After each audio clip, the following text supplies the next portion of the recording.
നിങ്ങൾ ചെയ്തു തന്ന CV വെച്ച് ജോബ് ട്രൈ ചെയ്തു, നല്ലൊരു അവസരം എനിക്ക് കിട്ടി, എൻ്റെ സന്തോഷം നിങ്ങളോട് ഷെയർ ചെയ്യണമെന്ന് തോന്നി.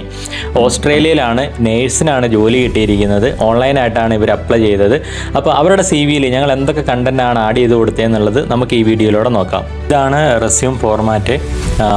ആദ്യം തന്നെ നമ്മൾ ഒരു ജോബ് ടൈറ്റിൽ കൊടുത്തിട്ടുണ്ട്, രജിസ്റ്റേർഡ് നേഴ്സ് എന്നാണ്. റൈറ്റ് സൈഡിൽ തന്നെ കൊടുത്തിരിക്കുന്ന അവരുടെ കോൺടാക്റ്റ് നമ്പർ, അതുപോലെ തന്നെ ഇമെയിൽ ID, പ്ലേസ് എവിടെയാണെന്ന് മെൻഷൻ ചെയ്തിട്ടുണ്ട്, ലിങ്ക്ഡിൻ്റെ ID കൊടുത്തിട്ടുണ്ട്, വിസേൻ്റെ സ്റ്റാറ്റസും മെൻഷൻ ചെയ്തിട്ടുണ്ട്.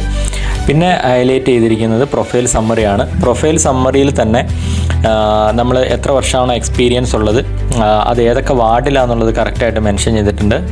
Emergency, medical, surgical, aged care and mental health, പിന്നെ അതുപോലെ തന്നെ അഫ്ര രജിസ്ട്രേഷൻ കിട്ടിയത് നമ്മൾ ആഡ് ചെയ്തിട്ടുണ്ട്.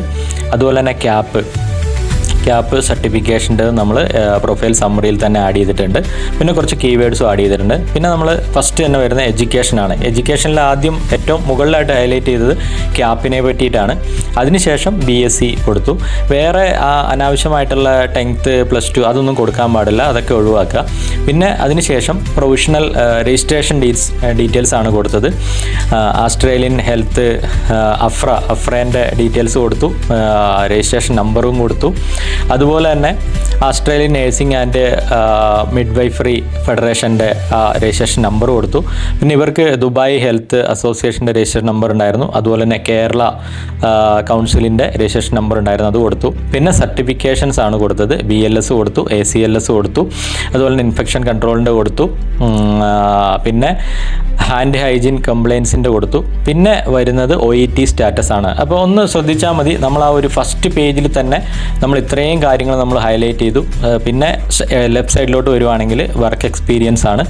അത് ക്യാപ്പ് നേഴ്സിൻ്റെ അത് തന്നെയാണ് കൊടുത്തത്, ഓസ്ട്രേലിയയിൽ ചെയ്ത ആ ഡീറ്റെയിൽസ് കൊടുത്തു. അതിൻ്റെ തൊട്ട് താഴെയായിട്ട് കൊടുത്തത് അവർ ലാസ്റ്റ് വർക്ക് ചെയ്ത ദുബായിലുള്ള എക്സ്പീരിയൻസിൻ്റെ കാര്യങ്ങൾ, ഏതാ ഡിപ്പാർട്ട്മെൻ്റ് എന്നുള്ളത് കറക്റ്റ് മെൻഷൻ ചെയ്തു. അതുപോലെ തന്നെ എന്ന് വരാന്നുള്ളത് കൺട്രി മെൻഷൻ ചെയ്തു. അതിനുശേഷം രണ്ടാമത്തെ പേജിലോട്ട് വരുമ്പോൾ റൈറ്റ് സൈഡിലായിട്ട് കീ സ്കിൽസ് കൊടുത്തു. അതിനുശേഷം കമ്പ്യൂട്ടർ സ്കിൽസ് കൊടുത്തു. പിന്നെ റെഫറൻസ് ഒരു 2 നമ്പറാണ് ആഡ് ചെയ്തത്. പിന്നെ ലെഫ്റ്റ് സൈഡിൽ വരുമ്പം ഒരു എക്സ്പീരിയൻസ് കൂടി ഉണ്ടായിരുന്നു, അവർക്ക് ഇന്ത്യയിലെ എക്സ്പീരിയൻസ് ആണ്, അത് ആഡ് ചെയ്തു. അത് ഡിപ്പാർട്ട്മെൻറ്റ് മെൻഷൻ ചെയ്തു, ഓപ്പറേഷൻ തിയേറ്റർ. അതിനുശേഷം ലെഫ്റ്റ് സൈഡിലേക്ക് എക്യുപ്മെൻറ്റ് ഹാൻഡിൽഡ് കൊടുത്തു.